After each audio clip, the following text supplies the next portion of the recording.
Monsieur le ministre, Madame la Présidente de la Commission des Finances et du Développement économique, Monsieur le rapporteur, honorables députés, Mesdames, Messieurs, c'est avec un immense plaisir que je prends la parole devant votre auguste assemblée en ce moment solennel pour vous exprimer toute ma satisfaction sincère du gouvernement pour la qualité des débats et l'esprit positif qui ont prévalu lors de l'adoption de la loi de finances rectificative de gestion 2015. Je voudrais présenter mes vives félicitations à l'Assemblée nationale pour l'adoption de cette loi et exprimer mes sincères appréciations à la Commission des finances et du développement économique pour la richesse des débats en son sein et aussi pour la qualité du travail qu'elle a abattu en vue d'éclairer la plénière sur la substance de cette loi. L'adoption de la loi de finances rectificative pour 2015 permet au gouvernement de prendre en compte les évolutions qui sont intervenues au cours de l'exécution de la loi de finances initiale.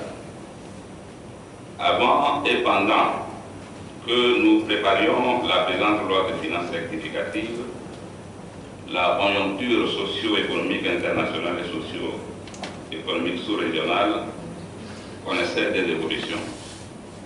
Au plan international, la plupart des pays occidentaux restent confrontés à une croissance économique très faible, voire une quasi-stagnation. Les difficultés économiques de la Grèce ont eu des répercussions sur l'ensemble des pays européens, ce qui a nécessité des efforts de la part de l'Union européenne pour sauver ce pays et préserver la stabilité de la zone franc. Par ailleurs, le dollar s'est sensiblement apprécié face à l'euro. En Afrique subsaharienne, le climat des affaires et l'environnement macroéconomique se sont améliorés. Notre pays s'en est bien tiré, même si beaucoup d'efforts restent encore à faire.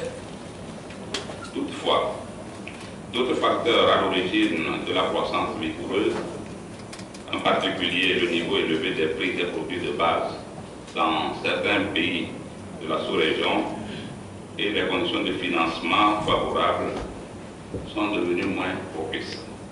En outre, beaucoup de pays, dont le nôtre, sont confrontés à une hausse de leur déficit extérieur et budgétaire, les besoins d'investissement dans les secteurs prioritaires de ce pays devenant de plus en plus immenses. Malgré cette situation, l'économie ouest-africaine est demeurée plus résiliente. Même si la croissance économique en Afrique subsaharienne reste plus vigoureuse que dans beaucoup d'autres régions, le dernier rapport du FMI sur les perspectives économiques régionales pour l'Afrique subsaharienne prévoit une croissance de 3,75% en baisse cette année, ce qui s'explique par l'effondrement de certaines économies basées presque exclusivement sur des produits de rente. C'est pourquoi, aux récentes assemblées annuelles du FMI et de la Banque mondiale tenues à Lima, au Pérou, le Togo a longuement insisté sur la nécessité pour ces institutions de Bretton Woods d'aider nos pays à diversifier et à transformer leur économie. Néanmoins, dans la plupart des pays à faible revenu, la croissance résiste bien de manière générale. Les pays de l'Afrique subsaharienne les plus touchés sont les pays exportateurs de pétrole, car la baisse des prix de ce produit a réduit considérablement leurs recettes d'exportation et les oblige à procéder à un réajustement budgétaire beaucoup plus dramatique. Dans la zone UEMOA, les économies de l'Union continuent d'évoluer dans un environnement marqué par l'absence de tensions inflationnistes et une croissance soutenue. Le taux d'inflation en glissement annuel est projeté à 1,0% pour l'ensemble de l'année 2015. Toutefois, certains risques qui pourraient peser sur les perspectives de croissance des pays de la zone pour l'année 2015 requièrent des efforts d'assainissement des finances publiques plus soutenus. En ce qui concerne notre pays, les efforts déployés par le gouvernement à travers la mise en place de l'Office de volet des recettes, a permis au Togo d'atteindre une pression fiscale de 20%, la pression fiscale la plus forte de l'UEMOA. Par ailleurs, le gouvernement a poursuivi en 2015 sa politique de renforcement des infrastructures au regard du déficit que nous avions dans ce domaine et intensifie actuellement ses actions visant une meilleure inclusion sociale et spatiale. Cependant, dans ce contexte, des appuis budgétaires initialement prévus n'ont pu être mobilisés et des prévisions de recettes, notamment celles des commissions sur transfert financé et mobilisées par le truchement de la PCAO, n'ont pu être réalisées du fait de la baisse des transactions bancaires vis-à-vis de l'étranger.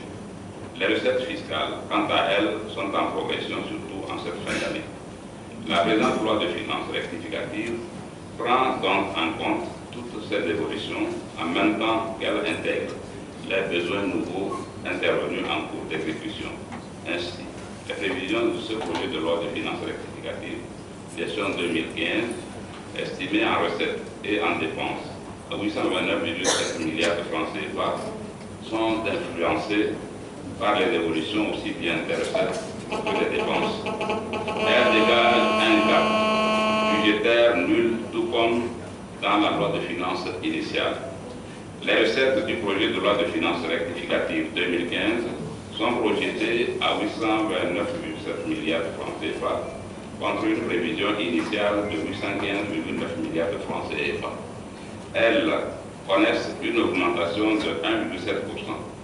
Cette hausse estimée à 13,8 milliards de francs CFA s'explique essentiellement par la conjonction des augmentations des recettes non fiscales pour 4,3 milliards et des recettes extraordinaires pour 29,8 milliards, dont les recettes de privatisation pour un montant de 7,7 milliards, les dons pour projets pour 19,2 milliards et les emprunts projets pour 2,9 milliards d'une part, et de la diminution des recettes non fiscales pour 4,9 milliards, des emprunts projets pour 1 milliard et des appuis budgétaires pour 14,5 milliards d'autre part. Estimé à 829,7 milliards de francs CFA contre une prévision initiale de 815,9 milliards de francs CFA, les dépenses vont connaître une hausse de 13,8 milliards de francs CFA, soit l'équivalent de 1,7%.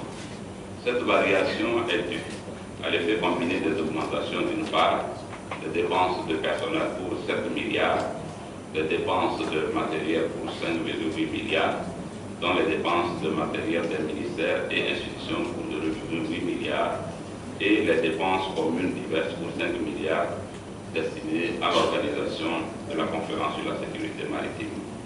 Des subventions pour 0,2 milliards, des dépenses d'investissement pour 27 milliards et de l'amortissement de la dette pour 0,1 milliard. Elle est d'autre part due à la diminution des dépenses de personnel pour 2 milliards, dépenses de matériel pour 8 milliards 3, notamment les dépenses de matériel des ministères et institutions pour 1,9 milliard, les dépenses communes de matériel pour les dépenses communes diverses pour 5 milliards, des subventions et transferts pour 10 milliards 4, de l'amortissement de la dette relative à la réduction des arriérés pour 1 milliard et des dépenses d'investissement financées sur ressources internes pour 4,5 milliards. Excellence, Monsieur le Président, honorables députés, je voudrais terminer en réitérant à votre auguste Assemblée les sincères remerciements du gouvernement pour le vote de cette loi de finances rectificative, gestion 2015, mais aussi pour la qualité et la pertinence des contributions que vous avez apportées en vue d'améliorer la petite loi. Je vous remercie pour votre aimable attention.